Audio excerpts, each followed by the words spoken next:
घरों को बुलडोज कर देना, घरों को मलबे में तब्दील कर देना, घर वालों को बेघर कर देना, शायद इसी को आजकल इंसाफ कहते हैं और कानून की एक नई कहानी या नया फरमान समझ लीजिए। नमस्कार, आप देख रहे हैं जनपद न्यूज नेटवर्क और मैं हूं आपके साथ प्रफुल्ल। मामला नागपुर का है। नागपुर में एक दंगा होता है। नागपुर दंगे के आरोपी फहीम खान को बनाया जाता है। फहीम खान का घर बुलडोजर से मलबे में तब्दील कर दिया गया था। अब बॉम्बे हाई कोर्ट ने अपना हथौड़ा चलाया अफसरों पर। कहते हैं ना कि देर है मगर अंधेर नहीं है। बॉम्बे हाई कोर्ट ने अफसरों को आदेश दिया है कि आप फहीम खान को मकान बनवा कर दो या फिर मुआवजा दो। लेकिन एक और कहावत है, जब सब कुछ खो देने के बाद इंसाफ मिले तो क्या उसे ही इंसाफ कहते हैं? आप बताइएगा हमें। फहीम खान ने एक झटके में अपना सब कुछ खो दिया। परिवार सड़क पे आ गया, आलीशान घर जमींदोज कर दिया गया, मलबे में तब्दील कर दिया गया, समाज में बदनामी हुई, मीडिया चीख चीख कर दंगाई साबित करने में लग गई। मानो अदालत किसी कोर्ट रूम में नहीं बल्कि मीडिया की चौखट पे लगी हो।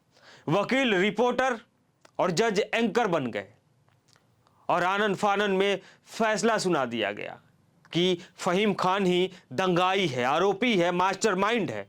बस नाम ही काफी था फैसला सुनाने के लिए। फिर क्या था, नागपुर एनएमसी ने 17 मार्च 2025 को घर पर बुलडोजर चला दिया।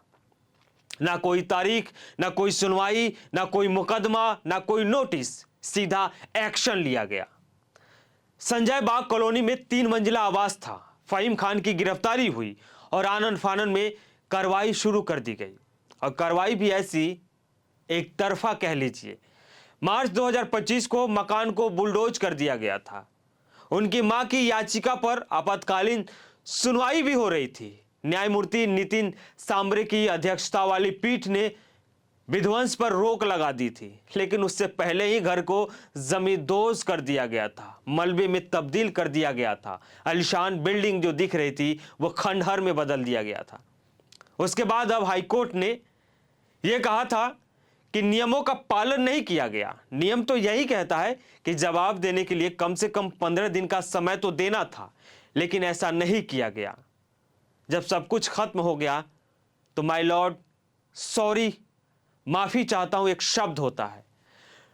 नगर निगम आयुक्त अभिजीत चौधरी ने अदालत के समक्ष बिना शर्त माफी मांगते हुए स्वीकार किया, गलती हो गई माय लॉर्ड। फहीम खान ने शुरू से ही अपनी बेगुनाही का दावा किया, लेकिन उसको किसी ने नहीं सुना और कहा कि आरोप मनगढ़ंत थे। दंगों के मामले में गिरफ्तारी भी हुई थी। लगभग 120 लोगों में से अधिकांश को जमानत या अग्रिम जमानत मिल गई। बेंच ने नगर निगम को 4 मार्च को निर्धारित समय दिया है। अगली सुनवाई से पहले आप अपना स्पष्ट रुख बताने का काम करें, हम आदेश देते हैं। लेकिन अब सवाल यह है कि फहीम खान का जो सब कुछ लूट चुका है वो आप पास आ जाएगा। फहीम खान की जो बर्बादी की कहानी लिखी गई थी, क्या वो वापस मिलेगा? फहीम खान को जो बदनाम किया गया था, क्या उसकी इज्जत को बरकरार रखा जाएगा?